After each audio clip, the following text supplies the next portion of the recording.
بسم اللہ الرحمن الرحیم۔ آج ہم سبق پڑھیں گے حضور صلی اللہ علیہ وسلم پر پہلی وحی۔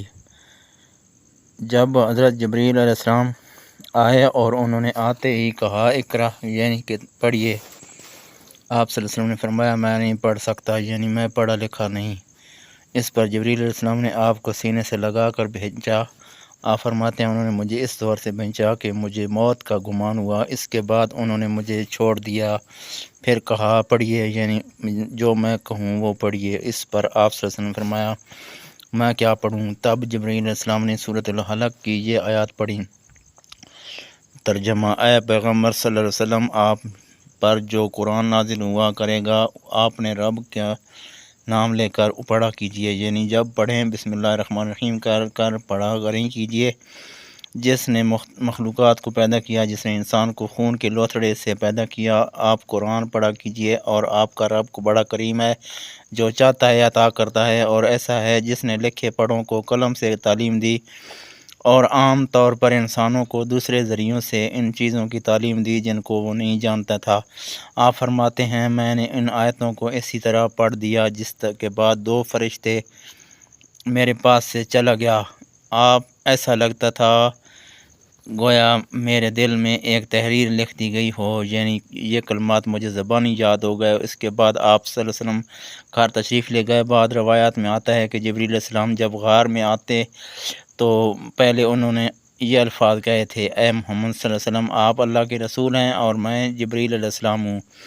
آپ کے گھر تشریف آوری سے پہلے سیدہ خدیجہ رضی اللہ عنہا نے حسب معمول آپ کے لیے کھانا تیار کر کے ایک شخص کے ہاتھ آپ کے پاس بھیجوا دیا تھا، مگر اس شخص کو آپ غار میں نظر نہ آئے۔ اس شخص نے واپس آ کر یہ بات سیدہ خدیجہ رضی اللہ عنہا کو بتائی۔ انہوں نے آپ کے تلاش میں آپ کے عزیز و اقرب کے گھر آدمی بھیجے، مگر آپ وہاں بھی نہ ملے۔ اس لیے سیدہ خدیجہ رضی اللہ عنہا پریشان ہو گئیں۔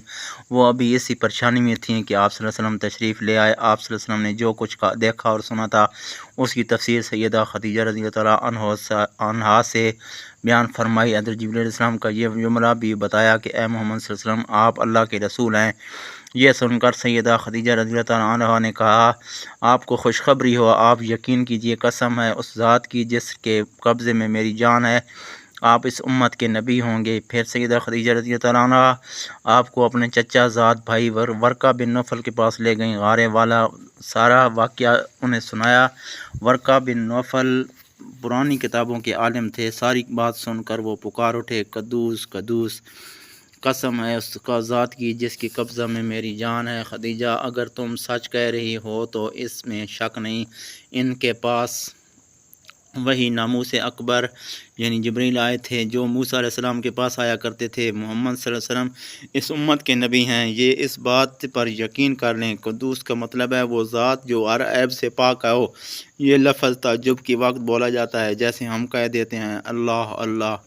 ورقہ بن نوفل کو جبریل کا نام سن کر حیرت اس لیے ہوئی تھی کہ عرب کے دوسرے شہروں میں لوگوں نے یہ نام سنا بھی نہیں تھا۔ یہ بھی کہا جاتا ہے کہ ورقہ بن نوفل نے آپ کے سر کو بوسہ دیا تھا اور پھر کہا تھا کاش میں اس وقت تک زندہ رہتا جب آپ لوگوں کو اللہ تعالیٰ کی طرف دعوت دیں گے، میں آپ صلی اللہ علیہ وسلم کی مدد کرتا، اس عظیم کام میں بڑھ چڑھ کر حصہ لیتا۔ کاش میں اس وقت تک زندہ رہوں جب آپ کے قوم آپ کو جھٹلائے گی، آپ کو تکالیف پہنچائے گی، آپ کے ساتھ جنگیں لڑے گی اور آپ کو یہاں سے نکال دیا جائے گا۔ اگر میں اس وقت تک زندہ رہا تو آپ کا ساتھ دوں گا، اللہ کے دین کی حمایت کروں گا۔ آپ صلی اللہ علیہ وسلم یہ سن کر حیران ہوئی اور فرمایا میری قوم مجھے وطن سے نکال دے گی؟ جواب میں ورقہ نے کہا ہاں، اس لیے کہ جو چیز آپ لے کر آئے ہیں اسے لے کر جو بھی آیا اس پر ظلم ڈھائے گئے۔ اگر میں نے وہ زمانہ پایا تو میں ضرور آپ صلی اللہ علیہ وسلم کی پوری مدد کروں گا۔ ورقہ نے حضرت خدیجہ رضی اللہ عنہا سے یہ بھی کہا تمہارے خاوند بے شک سچے ہیں، در حقیقت یہ باتیں نبوت کی ابتدا ہیں، یہ اس امت کے نبی ہیں۔ لیکن اس کی کچھ ہی مدت بعد ورقہ بن نوفل انتقال ہو گیا، انہیں حجون کے مقام پر دفن کیا گیا۔ چونکہ انہوں نے آپ کی تصدیق کی تھی اس لیے نبی کریم صلی اللہ علیہ وسلم نے ان کے بارے میں فرمایا ہے میں نے ورقہ کو جنت میں دیکھا ہے، ان کے جسم میں سرخ لباس تھا۔ ورقہ سے ملاقات کے بعد آپ صلی اللہ علیہ وسلم گھر تشریف لے آئے۔ اس کے بعد ایک مدت تک جبریل علیہ السلام آپ کے سامنے نہیں آئے۔ درمیان میں جو وقفہ ڈالا گیا اس میں اللہ تعالیٰ کی یہ حکمت تھی کہ آپ کے مبارک دل پر جبریل علیہ السلام کو دیکھ کر جو خوف پیدا ہو گیا تھا اس کا اثر زائل ہو جائے، اور ان کا نہ آنے کی وجہ سے آپ کے دل میں وحی کا شوق پیدا ہو جائے۔ چنانچہ ایسا ہی ہوا۔ جبریل علیہ السلام کی آمد کے بعد سلسلہ رک جانے کے بعد آپ صلی اللہ علیہ وسلم کو صدمہ ہوا۔ کئی بار آپ پہاڑوں کی چوٹیوں پر چڑھ گئے تاکہ خود کو وہاں سے گرا کر ختم کر دیں، لیکن جب بھی آپ ایسا کرنے کی کوشش کرتے جبریل علیہ السلام آپ کو پکارتے، اے محمد صلی اللہ علیہ وسلم، آپ حقیقت میں اللہ تعالیٰ کے رسول ہیں۔ یہ کلمات سن کر آپ سکون محسوس کرتے، لیکن جب پھر وہی کا وقفہ کچھ اور گزر جاتا تو آپ بے قرار ہو جاتے، رنج محسوس کرتے اور اسی طرح پہاڑ کی چوٹی پر چڑھ جاتے۔ چنانچہ پھر جبریل علیہ السلام آ جاتے اور آپ کو تسلی دیتے۔ آخر دوبارہ وہی ہوئی۔ سورۃ مدثر کی پہلی 3 آیات اتری۔ ترجمہ: اے کپڑے میں لپٹنے والے اٹھو، یعنی اپنی جگہ سے اٹھو اور تیار ہو جاؤ، پھر کافروں کو ڈراؤ اور پھر اپنے رب کی بڑائیاں بیان کرو اور اپنے کپڑے پاک رکھو۔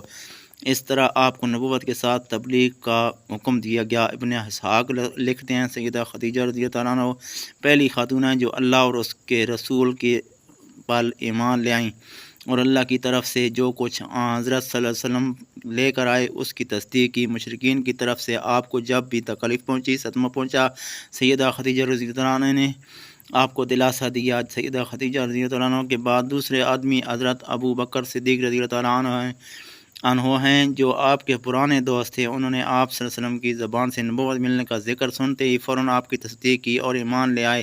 بچوں میں سیدنا علی رضی اللہ عنہ ہیں جو آپ پر پہلے ایمان لائے، اور ان کے ایمان لانے کا واقعہ کچھ اس طرح ہے۔ ایک دن آپ صلی اللہ علیہ وسلم حضرت علی السلام حضور نبی کریم صلی اللہ علیہ وسلم کے پاس تشریف لائے۔ اس وقت سیدہ رضی اللہ عنہ بھی آپ کے ساتھ تھیں اور آپ ان کے ساتھ چھپ کر نماز پڑھ رہے تھے۔ انہوں نے یہ نئی بات دیکھ کر پوچھا، یہ آپ کیا کر رہے ہیں؟ نبی کریم صلی اللہ علیہ وسلم نے ارشاد فرمایا، یہ وہ دین ہے جس کو اللہ تعالیٰ اپنے لیے پسند فرمایا ہے، اور اس کے لیے اللہ تعالیٰ نے اپنے پیغمبر بھیجے ہیں۔ میں تمہیں بھی اس اللہ کی طرف بلاتا ہوں، لات اور عزیٰ کی عبادت سے روکتا ہوں۔